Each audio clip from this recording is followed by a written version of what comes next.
Hey everybody, this is Dan from PredatorStuff.com, and today I'm going to do a little review of the Sideshow P1 Diorama Exclusive Edition.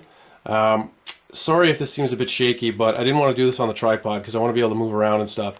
So if it's a little shaky, my apologies, but deal with it. Other than that, this is the exclusive edition, and this is the head that you get. This is the Unmasked Head that comes with the exclusive. Woo, out of focus. There we go. And then this just disconnects. I'll show you here. This just comes off. It's a magnet. And then we just pop on the default head. There you go. I prefer the masked version simply because I think that this should have been an open mouth. I know some people wanted a closed mouth edition for once.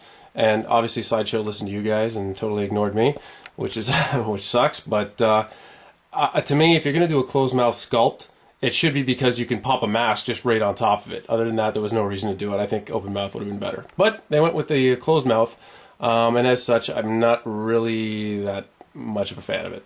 So we'll keep them like this. Maybe I'll just sell the extra unmasked head.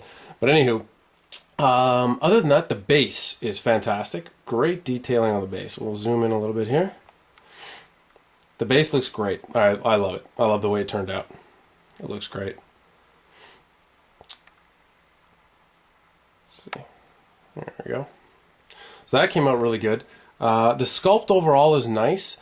I just find that when you put this head on, you'll notice it looks pretty decent. You know, all the features and everything look okay. All the proportions look all right.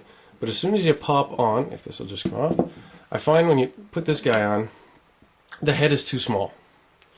Maybe it's just the angles. Maybe at the right angle it looks too small. To me, it just looks too small.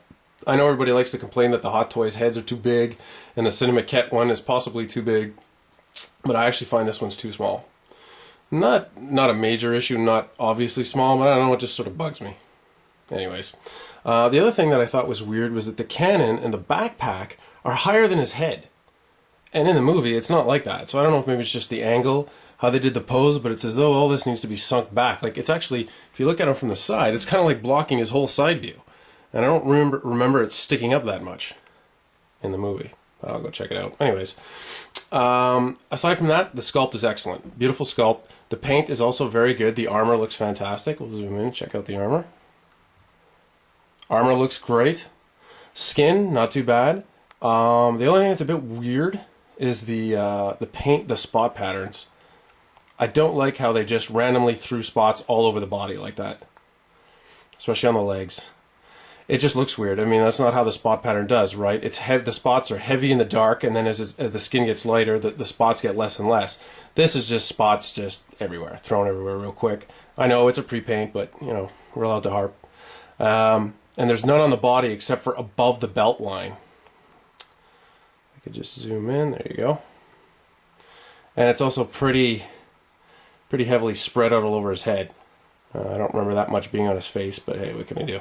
But for $150, this is really tough to beat. You're not going to find a kit and get it painted for $150. So this looks great.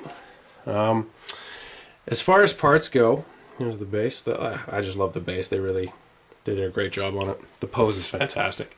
As far as parts go, you've got the head. Well, in this case, I got two of them. And then you've got the cannon, which is separate. The only thing that bugs me about this is you'll see, if I can zoom in. There we go. See how there's a round pin part at the very bottom, and then it sort of gets squared? Alright, well, I can't get, if we look down here, oops. If you just stay, there we go. See, there's the round and then there's the square. The round pin part I can get to go in, but not the square part. And you can see the hole right there is square. So obviously this is all supposed to go in there, but I just can't get it to fit. I can only get the pin part. So the cannon is all loose and kind of moves around and stuff. Whoops, hopefully I showed you what I was doing.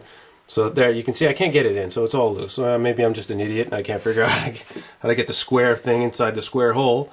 But it just doesn't work. So you got the cannon, and then you have the entire body. And I thought this was pretty risque.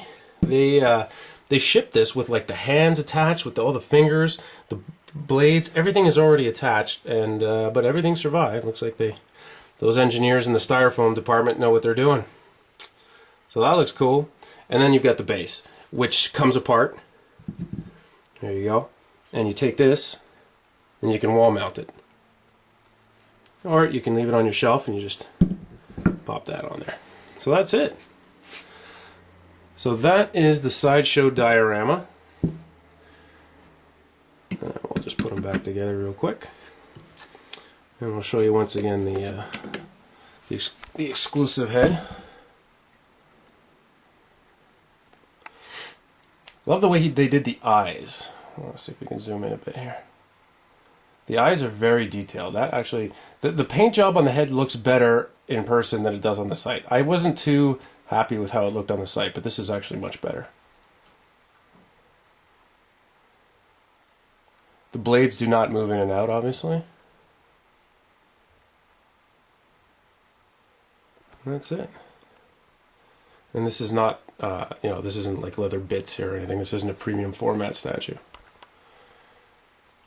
And that's all there is to it. So this is the Sideshow P1 Diorama Exclusive Edition. Not bad. For $150, I mean, that's just an awesome price. You can't beat that. So for the money, this is a fantastic buy. The value is definitely there. Whereas the Sideshow Wolf, the Wolf bust, I didn't think it was so great. For $900, it should have been maybe a little bit more pimping than what we ended up getting. But for $150, this is fantastic. So definitely a recommended buy. Obviously, these are all sold out. And I think the regular version is probably sold out as well. So if you can score this on the secondary market, I say go for it because it looks fantastic. I don't know that you'll get it for the same price, but if you can get this even for $250, it's still worth it. And it's got some decent size to it as well. So that's it. That's my review. I'm going to post a full review, written review, along with some nice photos that I took earlier this evening on predatorstuff.com. So check it out and drop me a comment, all right? Take it easy, guys. Have a good night.